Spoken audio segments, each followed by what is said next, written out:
Ballin Show, and you stay in the know with Bill Boy.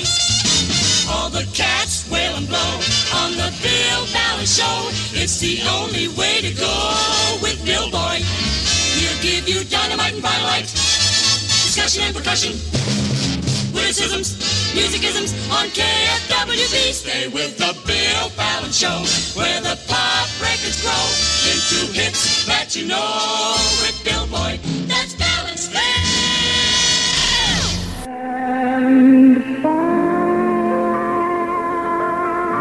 Johnny Mathis, number 26 on the fabulous 40 of KFWB Up to Date. Number 1 in Los Angeles, that's the Mercator projection label. At 19 minutes and 12 seconds before 10, Color Channel 98, summertime. Bill Balance here, just celebrated, observed my 5th year today at KFWB and signed a new 5-year contract. In fact, the blood isn't even dry on the paper yet, and all I can say is all I am or ever hope to be, I owe. Hello, Fabulous Inn Gambling Casino, Las Vegas. This is Granny Goose, and I just had the most marvelous idea. Shoot, Granny. Take it easy, fellas. I didn't mean shoot Granny. I meant shoot Granny. Use Granny Goose potato chips instead of poker chips.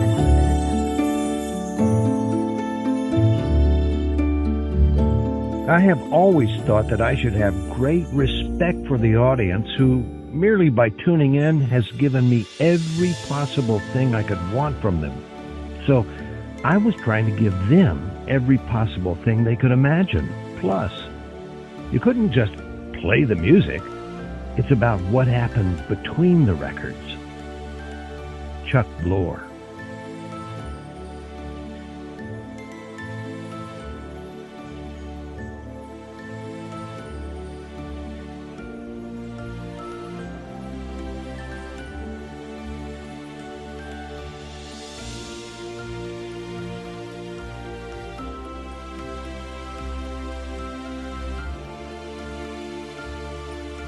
Jessica, although I take it people call you Jessy, is that right? Yes.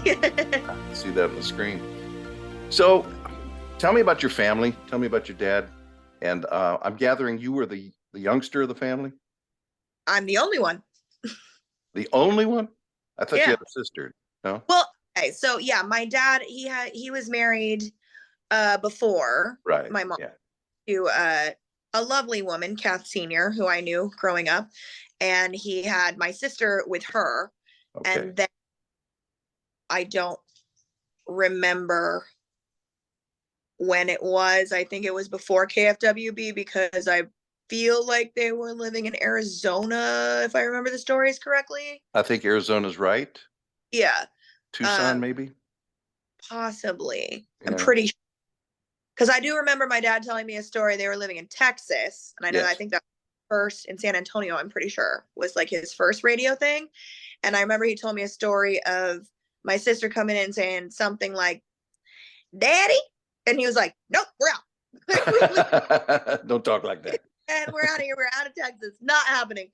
And so whatever year that was, I'm not sure that they were living in Arizona. He and his first wife split up. And then many years later, he met my mom. So when I was, God, I don't remember. Let's see. My sister, I want to say she was a solid 20 years older than me, easily. Yeah. Yeah. My sister and I, she passed when I was driving. So I guess 16. I didn't know that. I'm sorry. Oh yeah. It was actually crazy. She had this disease that had never been recorded in Western medical history before. Really? Or just legitimately had never happened before. It's now called Catherine's disease. It's crazy. Is that right? I was unaware of that. Mm-hmm. Yeah. So, Yeah. No, I'm sorry. Go ahead. I said, here's hoping it's not genetic.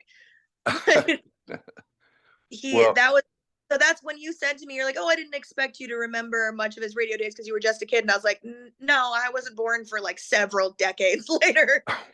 Well, yeah, no, I was talking specifically about his time in Los Angeles. And at that time, I didn't know how old you are, or, I didn't see any pictures of you and so forth.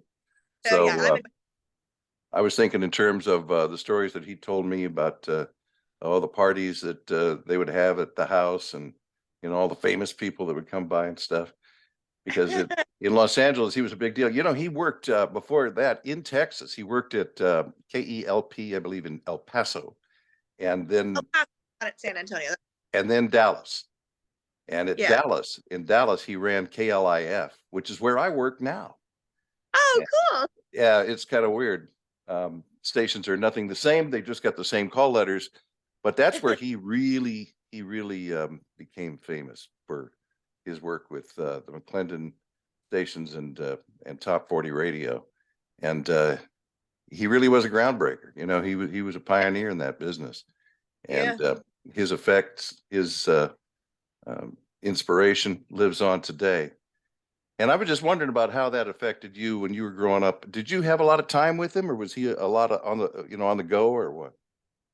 Oh, my dad was just the greatest, the dreamiest father you could ever ask for. Like I was his baby. I was the apple of his eye, and he loved me, and he spent as much time with me as he possibly could. I mean, I feel like I was in close to graduating high school when he retired.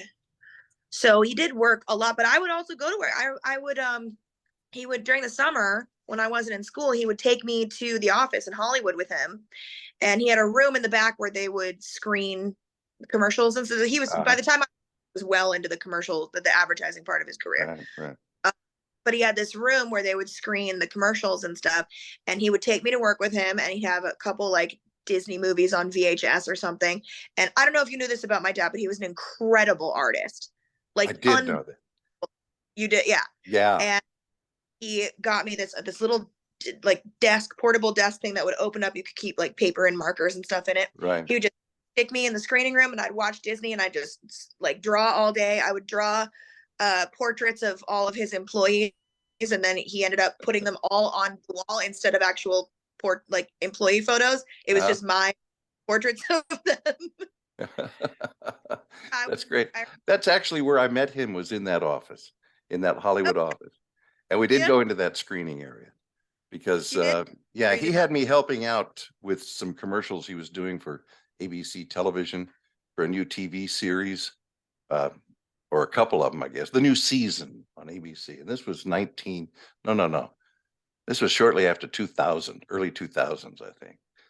And we sat there and we watched these TV shows, and we're going, oh man, that's awful. That's terrible. How are we going to sell this thing? And I was just so amazed because I met your dad simply by virtue of the fact that I started working in Los Angeles, and I knew of him. He was a very famous man, and especially at this point, for his radio programming, but also for the commercial work that he had done and all the famous commercials that he had created.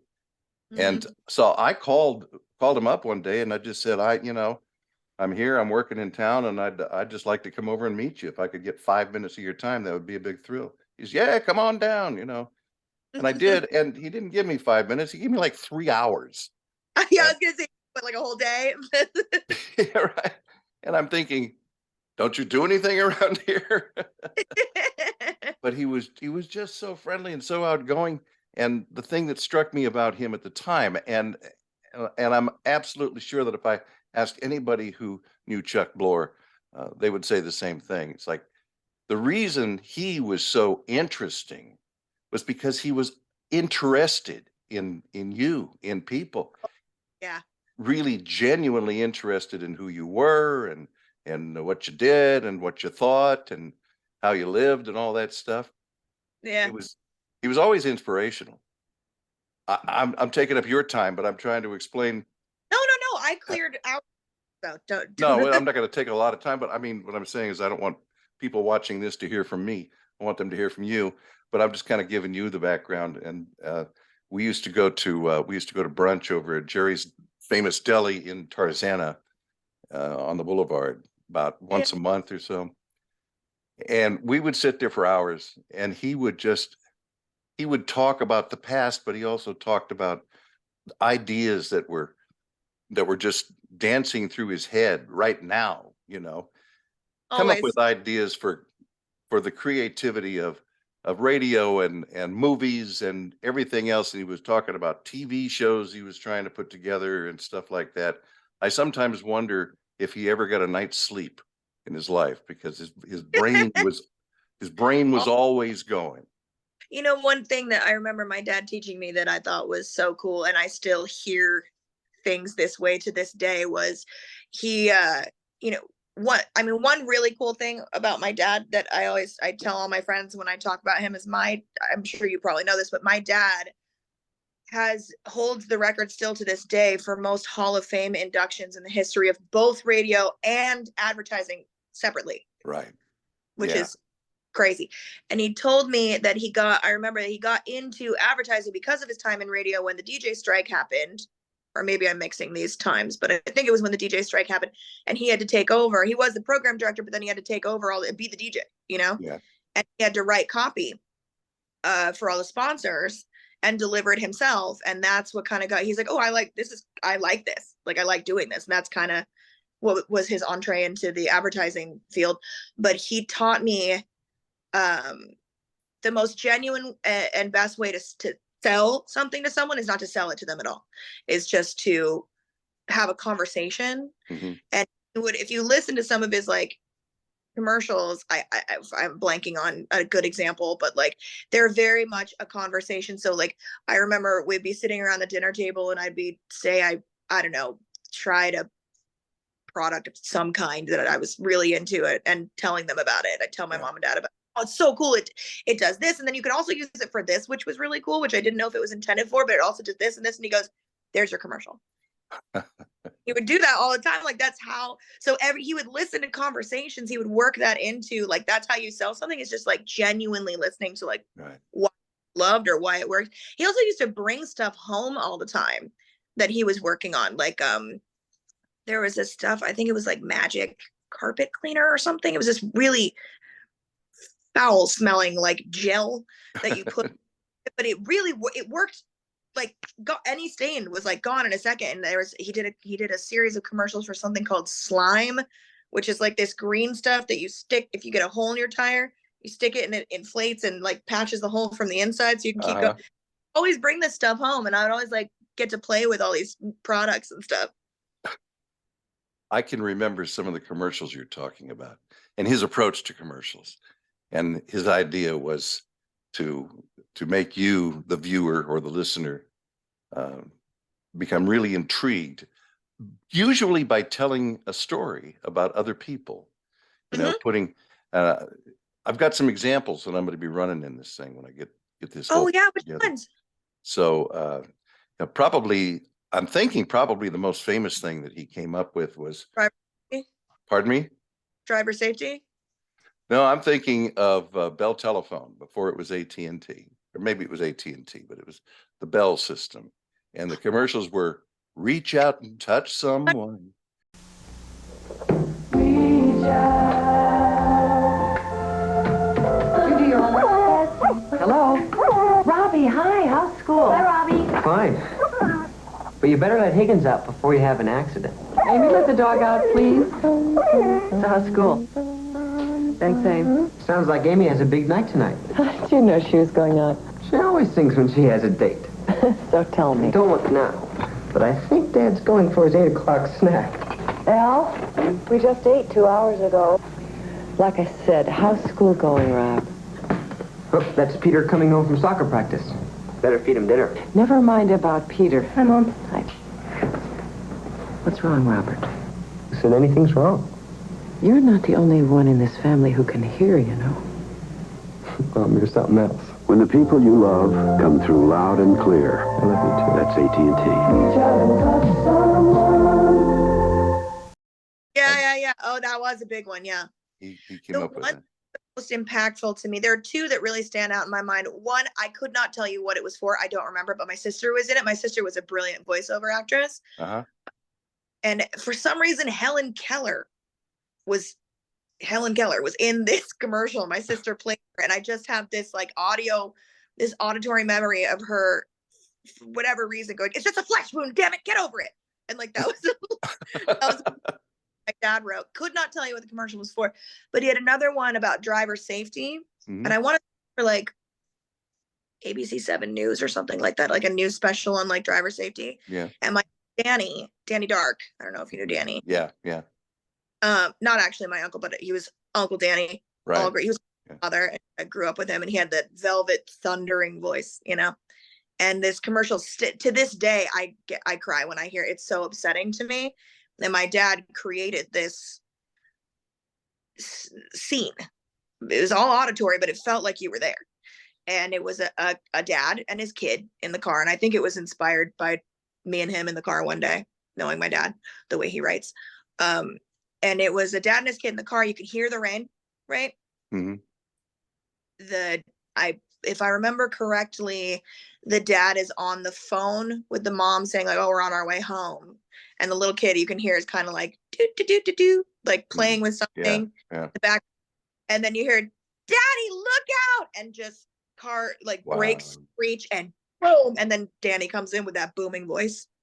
Ooh, I get choked up just thinking about this commercial. Was so upsetting to me my whole life, but it was so powerful. Like the fact that it's been, I don't know, 30 plus years and I can still hear it and it still makes me emotional thinking about it because it was such a powerful commercial, was really a testament to not just him as a writer, but like a director as well. And just the way he saw things. When I was little, my dad put me in as many commercials as he could. Why? I have no idea, but he did.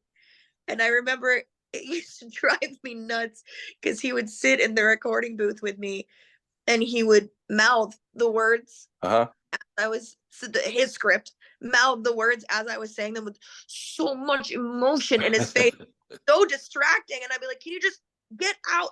Like it would like drive me nuts. But he was so into his craft, you know, he was so passionate about it. I had that experience with him too. I had that experience because he sat with me while I was creating some commercials and some commercials that he had written, and he was doing the same thing with me, except that I was, 40. Yeah, he did it with everyone. It was so annoying. Well, it was a little bit intimidating. This is Chuck Blore here. If he just leave me alone, maybe I could figure out that. But yeah, wonderful. Did you ever have any inclination to go into any of those businesses that he was involved with? Radio and advertising? Yeah. Not really. Radio definitely. I would not have a clue like that. I wouldn't even know where to begin. I wanted to be on the radio in a very different way. I have a degree in performing arts. I was a singer, so that was that was my focus. Advertising, I sort of did for a little bit. One of my first jobs, I think I was 19, I think 18. I can't remember this. George Green. He hooked me up with a friend of him named George Green. Right. Do you know George? He used to run KABC. Yes. Yeah. And at the time, he was working with Merrill, the guy that runs the Zagat. Merrill. No. Big food critic guy, and he had a show, and my dad hooked me up with George, and I don't remember what the relationship was, but he was working with this guy who was a big deal food critic. Like he was, I guess, the one that decides on the number of stars in the Zagat, right? Mm-hmm. Yeah. And he had a radio show, and George had me going to all these different restaurants and meeting with the restaurant managers or whoever it was to like basically sell airtime and like convince them of like why Merrill's right for your show, and here's what we can do with your copy, and I would write like a couple examples of like copy, which was probably the closest I ever got to anything my dad did. Well, the problem is they were trying to have you be a salesperson. Yeah. But the part that they liked was when I would write copy and come up with ideas, and they were like, "You're really good at that," and I was like, "Well, I should be." Yeah. Yeah. No kidding. Yeah. I was reading something you wrote. I guess it was on your dad's Facebook page, and it looked like it was shortly after he passed a couple of years ago. And some of your memories about the times you would spend together and the way he interacted with you. And it was very, very moving. He told you stories, right? He read you books, but he also made up stories on the spot. Mm-hmm. I know exactly what post you're talking about. You know what's crazy? That was the day my dad died. What's that? I wrote. The day he died was, I mean, obviously it'll stick with me forever, but there's so many moments from that day that are so wild and so on brand for him if you really knew him. You know, I'll give you an example. This story blows my mind. So my dad, by the time he passed, I mean, he was very old. He was 92. Right. And by the time he passed, well, without going into too much detail, he was 92. He wasn't in didn't have perfect control of his body, his limbs and stuff anymore. Yeah. You know, he needed help. And the worst part. It's all right. The worst part about it, just because of who my dad was that he had started to lose the ability to communicate verbally. Uh-huh. And because this was a master speaker, you know what I mean? Communicator in every sense. Yeah. Every sense. And he kind of lost that. And I think, you know, my dad, again, if you knew my dad, this is going to sound judgy, but if you knew my dad, you'd get it. Like, my dad had an ego that could fill a football stadium. But I know. Those days that we spent 3 hours at Jerry's Deli, it wasn't talking about me mostly. Yeah, exactly. For him not to be able to speak, I think towards the end he chose not to, because he would rather say not than like stumble and struggle. Yeah. He got a little bit sick, and he sick like a cold or something, not like terminal sick. Right. And he ended up going to the hospital because he was, whatever, I don't want to give too much detail, but he ended up going to the hospital because, you know, when you're that old and you get sick, you should go. Yeah.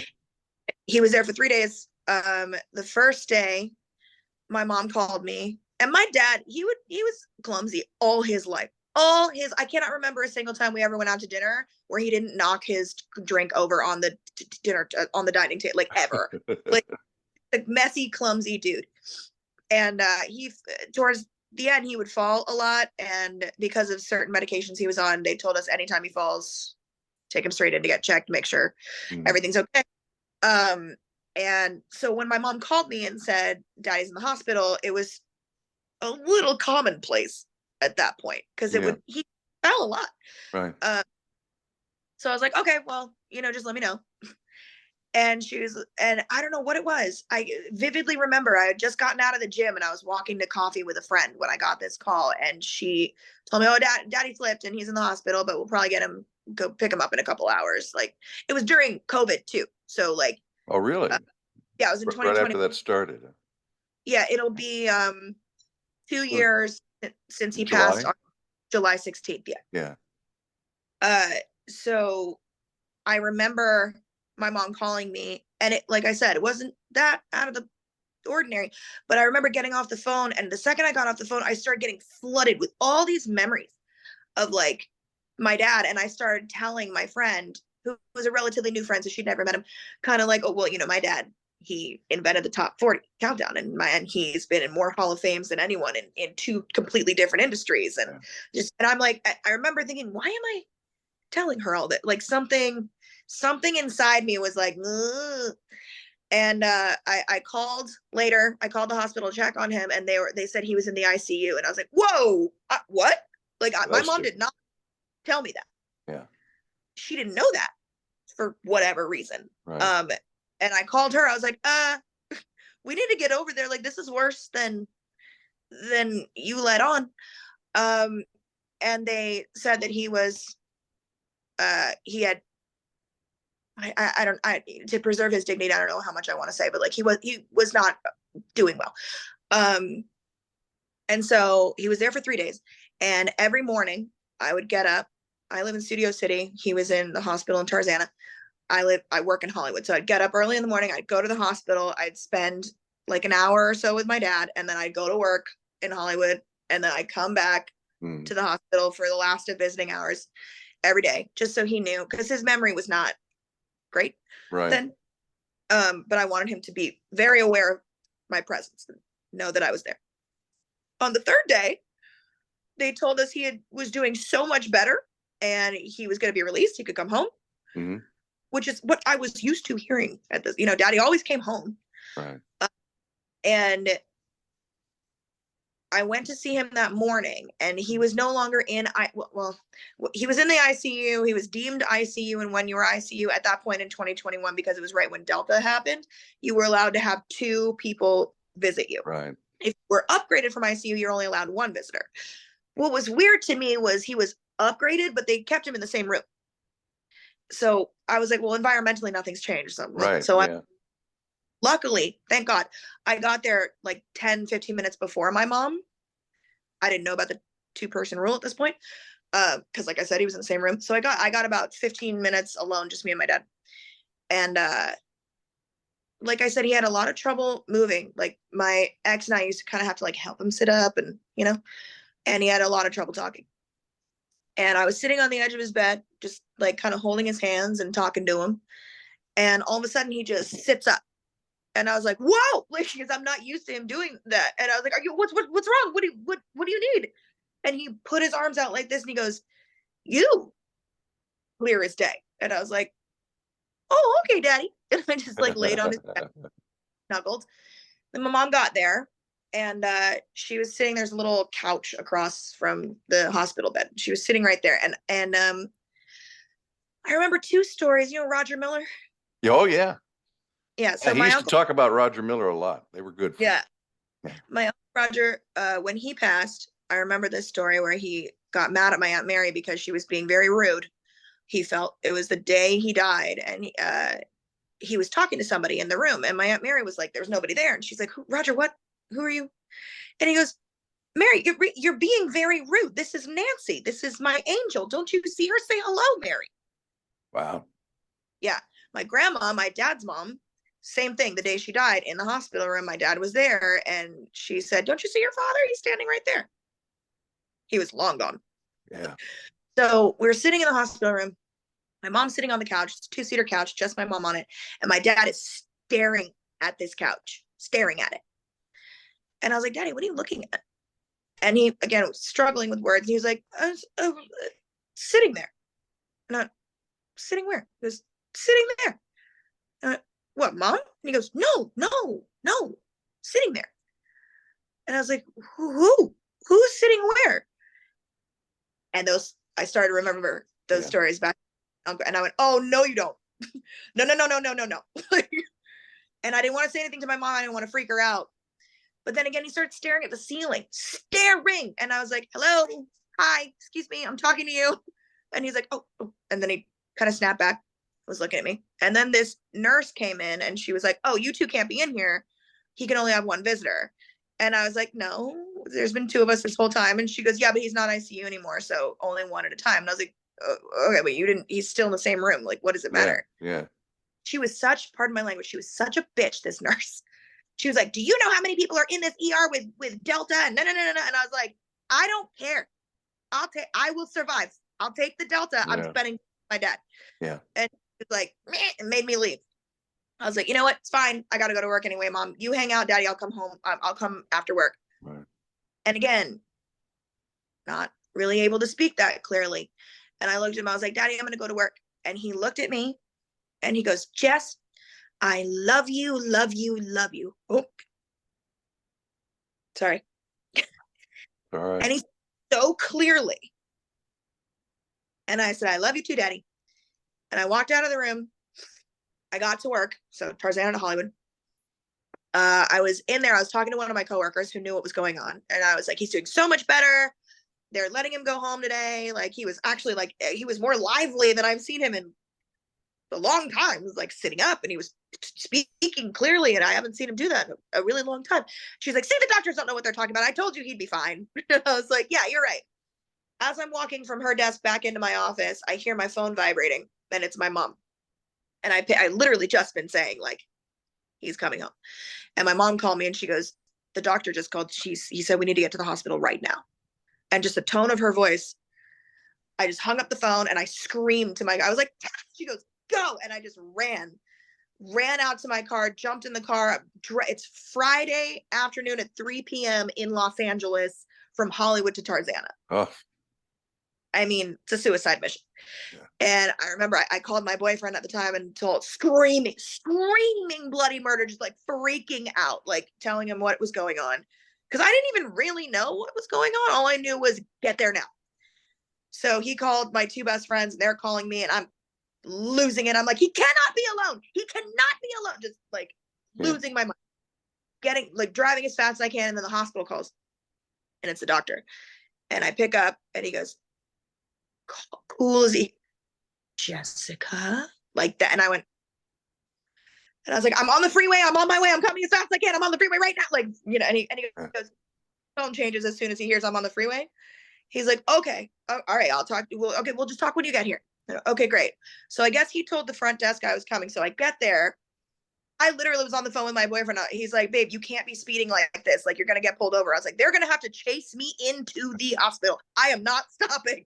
And I feel like they'll understand, you know? Yeah. So I get there and it's COVID. So there's like all these, you know, you got to go through all this stuff to get into the hospital. I had been there earlier that day already. I still had my little sticker from earlier. So I just slapped it back on. There's this long line you have to go through with security and whatever. And I ran past that line, like just blew by everybody, ran inside. The security guy tried to stop me and I was like, my dad. And this chick in front was like, just let her go. So I just started running. And the front desk was holding out a pass for me. And I just ran by, grabbed it like an Olympic torch, just pass and go. And this hospital was massive. The hallways were like Kubrickian. I'm just running and running and running. And I remember my lungs were like on fire. And I just kept running. And my mom keeps calling and I keep declining it because I'm like, I don't know what you're going to say, but I don't want to hear it. Like, and I get around the corner and I know they can hear me because I'm hauling in like sneakers through linoleum floors. I get around the corner of the nurse's station. I get into my dad's room. My dad's room was shaped like this, right? So there's a little hallway and then you turn the corner and his bed's right here.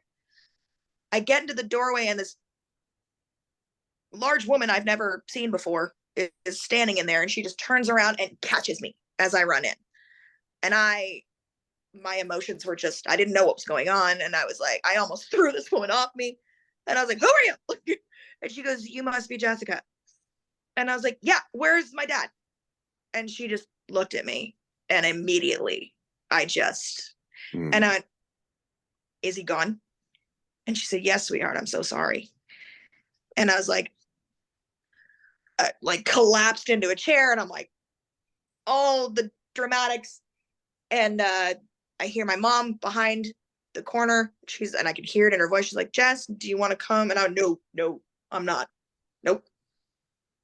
I didn't want to walk any further into the room. I could see the end of his bed and I could see like his feet under the covers. Yeah. I wouldn't go any further into the room than that because that morning, the last thing he had done was sat up and looked me in the eye and said, clear as day, I love you, love you, love you. And I was not about to go any further into that room and have that last memory be anything else. And this man comes walking out from behind where my dad was. This like kind of older black guy. I don't know if he's a preacher or a pastor, but he had the little white, you know. Never seen him before either. And he came up to me and he said, I just want you to know, this is a very long-winded story, but it's very on brand for my dad. I later came to find out that he actually passed away 3 minutes after I got that phone call. So there was no way I was going to make it. Yeah. But I didn't know that at the time. So this pastor comes out and he said, I just want you to know that I was here when he passed and I was with him. And so were his doctors and nurses. We were all right here. He was not alone. And I held his hand. I held his hand and I said a prayer over him. Now, this is my dad's watch. He loved this watch so much. And the day he went into the hospital, I didn't want it to get lost or like stolen or anything. So he put it on me and I'd been wearing it on my wrist. It's also, it's this kind of, it like, so long as you wear it, it keeps going. But if you take it off, it kind of winds down. So I've never taken it off.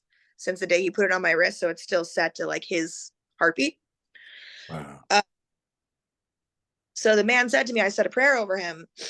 And he said to me, I said Psalm 23:4 over him. Now, my dad passed 2 years ago. I got this tattoo 10 years ago, and I've never seen this man in my life. Oh, wow. What inspired you to get that tattoo? Psalm 23:4 is, I fear no evil, for thou art with me. Uh-huh. And it was just something that, these are, everything I have on here are little reminders, like this stands for positive mental attitude. Uh-huh. This is short for this too shall pass. Just little reminders. Yeah. Yeah. This one, I'm going to pick this up. This one I got for my dad. Oh, that's beautiful. That is the microphone that started his radio career. Sure. Oh, that's wonderful. Thank you. But I'd never seen this guy in my life, so there's no way he knew. Yeah. And what's crazy is it's sitting under my dad's watch. Huh. Yeah. And I just, in that moment, it was like, my dad was a very much a God-loving man, and he was very spiritual. And in that moment where this pastor just materialized out of nowhere that I've never seen before, and just so happens to say a prayer over my father as he passes that I have tattooed on my wrist, that's sitting underneath his watch this whole time. Wow. Like, that was so him. That was so my dad. And it felt like him just doing that, you know? And then 2 days later, it's one of my best friend's birthdays. And we went to breakfast at this place in Hollywood. And as we were leaving, we were very close to Selma and Argyle, which is where my dad's office was. And I said, do you mind? Can we just, I just want to stop. I haven't been there since I was a kid. Like, I'd like to just stop. Mm-hmm. And she was like, yeah, sure, for sure. And we stopped, and I jumped out of the car. I'm standing there just looking at the office, and I'm staring at this window that I spent my whole childhood sitting in. You know, that was my dad's office. And there, you know, it's Hollywood, so there's like a lot of homeless people everywhere now. Right. Yeah. This homeless lady, one door over with a boombox. She was listening to a song. And in that moment, I didn't really realize until I thought about it later, like what song it was. But as I'm standing there in front of my dad's office, staring up at his, oh, sorry, this is a hard story for me to tell, staring up at his office window, it was the song By Your Side by Sade. Mm-hmm. The very first line of which is, you think I'd ever leave your side, baby? You know me better than that. Wow. Which was to me. Oh, and my. The whole about being by your side even after you passed on. And that song was playing outside my dad's office. And then right then, all of a sudden, somebody came out of the recording studio, the one that was downstairs, you know, the studio downstairs. Mm-hmm. And I said to him, I was like, hey, do you work here? And he's like, yeah. I was like, listen, this used to be my dad's building, and he just passed away 2 days ago. I haven't been here since I was a kid. Like, I'd love to come in and look. And he goes, Chuck Blore? And this guy was like not too much older than me. So I was like, yeah. And he goes, of course. Yeah, come in. Of course. I was like, oh, okay. Whole front of it, totally different, repainted, remodeled, all that. But I started looking through the recording studios. And then in the very last room, they still had the editing bay, all the controls and stuff that my dad used to use. Yeah. And there was somebody in there, like, recording an audiobook, which I was like, how fitting. Like, no kidding. Yeah. Because my dad, you know, he loved to tell stories, and there was someone in there telling stories on his old editing bay. Well, you know, of all the people I've ever known, your dad had more life in him. Oh, yeah. than anybody I've ever met. I don't remember ever seeing him angry or even annoyed. I'm sure he got that way at times, but I never saw it. I've seen it. It was usually directed at me. There was always I'm guessing there was always a hint of disappointment from him. It's like, there were times when he would say something to me we were talking about radio, and I would talk about my job or how I was performing or what I was doing and stuff. And he would like, no, no, no, no. You got that all wrong, that kind of thing. So he was a mentor to me, and I know everybody who ever knew or worked with Chuck was filled with him. You know, Yeah. I would leave after spending time with him, and it made my day, it made my week, and I would think about him and the things he had said and the things he had taught me simply by taking time to spend the time with me. And you obviously have gotten that gift from him, the gift of being expressive and we're very much alike, my dad and I. willing to be emotional. You speak beautifully, and Thank you. you just I mean, it's obvious. Thank you. It's obvious. That post that you were talking, that's where that whole story came from. That post that you were talking about was, I wrote that the day he passed away. That we had no, obviously we didn't know that was going to happen, but we didn't know, like, we didn't have like an obituary prepare or like anything like that. And my mom and dad had made these arrangements like years and years and years before he passed, which was the same thing we did with my mom's mom and dad, which they were to be cremated and ashes spread at sea, which made sense for my grandma and grandpa because they lived on the beach in Malibu. But my parents, I guess, set that up like long ago. So that was the only thing. There was no like funeral. There was no anything. So I wanted to do something, write something. My dad obviously was an incredible writer. He loved writing, and he loved my writing. He kept everything. Mm. He still had my senior thesis was a book of poetry that I'd written, and he still had it in his office. Sure. So I sat down that day. I called, my boyfriend and my 3 closest friends, and right after it happened, and my mom left the hospital before I did. She went home. I stayed probably too long, but I couldn't walk out of the room. Like I couldn't, I don't know, whatever. Anyway, but I called them and I told them by the time I got back to my parents' house, all my best friends were there. Mm-hmm. And we were all sitting around the table. We were talking about I mean, I've known me since I was in like junior high. Like they knew my dad, Yeah. And we're close with him. And we're all sitting around telling stories. And I don't know what came over me. I just jumped on my phone, and that post that you're talking about, I wrote that in like 2 minutes. Like it just all came out. And I got so many like messages and comments and stuff about, oh my God, like this was so beautifully written, and like how moving, and it just poured out. Yeah. In that moment, the day that he passed. And I was sitting in my childhood home, and I was looking around, and some of the things I mentioned in the post, like how my dad used to climb the orange trees in the backyard every morning during the summer and make orange juice, and how he used to do laps in the pool and every morning to like stay fit. Fitness was never really his thing, but like he liked to swim. And I forget the point of the story, but like I remember you had said something about the post, and that's where it came from. It was that day. It was a couple hours after he had passed, and that whole thing just came out without even, it wasn't even like thinking. It just like blah, blah, blah, blah, and like came out and was committed to the page, and that kind of served as his like kind of his obituary, sort of. Yeah.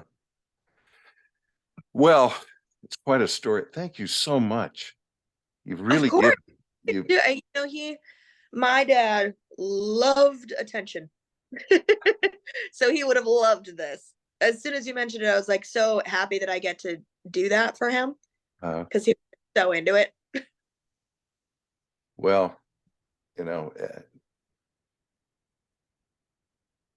don't know what to say. I feel, I was so honored to have not only met him, but actually spent a fairly significant amount of time with him. And like I said, I was nobody to him. I wasn't somebody that he met in a business sense or was introduced by somebody else. I just called and said, "Can I come by?" And he said, "Yes." And from there, we became friends. And I know that he had thousands of friends. Oh, yeah. That were at least that close and much closer. And, you know, I don't know how he found the time. But the friendliest guy. He would talk to anybody that wanted to talk to him. He was just the friendliest man in the world. Sweetest man that ever lived. Truly. And it goes without saying, he was an absolute genius. Yeah. He was. Radio and advertising. I'm going to put together some of his best work to put around this conversation. And when I get it all put together, I'll let you know. Okay. I think he won the Clio, or he won a couple Clios, but I think the first one was for The Remarkable Mouth. That was like his biggest that one. Rings a bell, and I can't remember what it is, but I'll look it up. It was a television commercial for a radio station. Uh-huh. Oh, yeah. Yeah, he was like, what do I? And then he got this like super hot model chick. I used to remember her name. Can't remember her name. She was a stunner though. And just put her in, I think she's in like a tube top. So like it was shot up. So it looked like she was like not wearing anything. And it just zooms all the way into her mouth. And then she's lip syncing like all these, I assume, top 40, all these songs that they would play on that radio station. Then it'd be like KLOS or like whatever. I just made that up. Like whatever station it would come out of her mouth. And it was so huge for whatever station hired him to do it that all of a sudden he got like he was getting all these different radio stations wanted him to make the same commercial, but like for their yeah, he won a Clio for it. One of several. I'd like to tell you about a remarkable radio station. It's The Who, stage 28 in your Double Q Concert Connection. Can you say that? It must be Boozer on FM 98. And Double Q's Block Party Weekend. FM 98 Double Q. Crank it up. You have a remarkable mouth. We have a remarkable radio station. First of all, thank you so much. And secondly, please say hello to your mother for me. I met her a couple of times there at the house. I don't even remember why I was at the house. It was like I came by to pick up your dad, or he was busy in his office and he just said, come on over and so forth. So I just really appreciate this time very much. You're a delightful person. I wish you well. What is it you do? What is Blush and Bone? I'm a makeup artist. I do film, television, and celebrity. Oh. Yeah. Well, that makes perfect sense because you're very well made. Oh, thank you. I am also the spinning image of my father. So. When the people you love come through loud and clear, that's AT&T. Someone often asked me, what are the best spots you've ever done, my favorites and so forth. And that would have to be reach out and touch someone. People from AT&T came to my office one day, and they had all these research. And they said, we'd like to try to change people's feeling about calling long distance, because all this research says calling long distance to them is just nothing but a big bulge in the bill at the end of the month.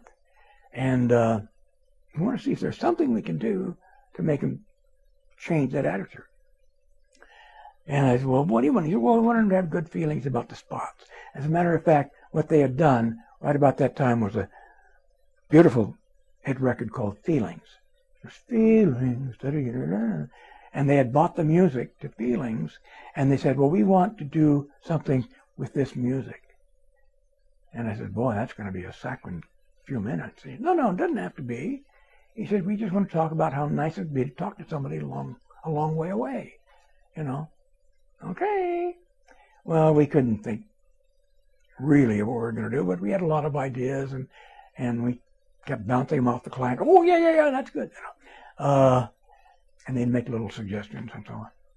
Well, Don had a girlfriend, Don Richmond, my partner, one of the most brilliant men I've ever known and loved. Anyway, Don had this girlfriend, and he says, if you had a chance to talk to anybody, who would you like to talk to? I said, well, anybody? On to Jim. Would you like to talk to Abe Lincoln? No, but I'd like to talk to my father. Do you know his number? Well, no, he's dead. And Don said, oh, well, hell, call him. Oh, Don, I can't do that. Yes, you can. Pick up the phone. Isn't there something you'd like to tell your father that you were never able to when he was alive? And she said, well, I can think of a couple of things. In the meantime, Don's turned on the microphone. And he said, well, go ahead. Call him. Just pretend he's on the other end of that line and call him. And so she says, oh, come on. He gave her this phone, no cord, and she took it, and she said, hi, Dad. Kept looking at Don. This is ridiculous. Hi, Dad. How you doing? I realize you're dead, but how you doing? And no. And she got into it. There's something I always wanted to tell you, Dad. I never did when you were here. Just how much I loved you and for all the things you taught me. Well, so it was about a 3-minute spiel. She was crying at the end of it. So we took it down to our genius editor and said, make this into a 60-second spot. Well, we came down about an hour later when he said, okay, come on down and hear it. Came down there. The girl was still with us. And he played that spot, everything you taught me. And he had that thing cut down, and it was so beautiful. And then, in those days, the only thing that AT&T wanted to say was, on the first we had to say, a long-distance phone call can make you closer, can bring you closer. That's all it was. And then at the end of it, we had to identify the sponsor, of course. And so Don Richmond would say, the Bell System. So we heard that spot and put the music behind it. And we called them and said, okay, come on. And also in the line, we had to think, feel good. Yeah. Call someone you like who lives far away. To tie in with feelings, right? And so we played it for them, and they, of course, loved it. And so we put that on the air, and we started trying to do other spots like it, and did. None that were that great, but, pretty good spots. And about, we were doing these spots for 8 years. 40 of them a year. I mean, it was the biggest thing we ever did. But that campaign was so great for them. It really turned, okay, anyway. About 3 years into the campaign, these same guys came back with all their books. And we said, we'd just like you to know what happened with this stuff. And then they showed us the results now. The same poll that they'd taken is now totally the opposite.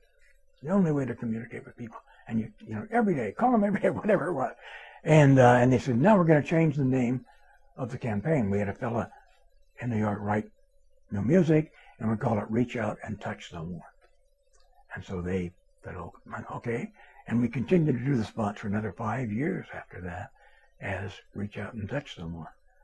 And, oh God, they won every award they could ever win. And it really, I think, here I go again bragging about myself, but I think changed the face of advertising because for the first time, real, honest emotion was being put into commercials. And it was working. It's so important to make someone happy. Make just one someone happy. Make just one heart-to-heart view. You sing to one smile that cheers you, one face that lights when it nears you, one girl you're everything to. Fame, if you win it, comes and goes in a minute. Where's the real stuff in life to cling to? Love is the answer. Someone to love is the answer. Once you found her, build your world around her. Make someone happy. Make just someone happy. And you will be happy too.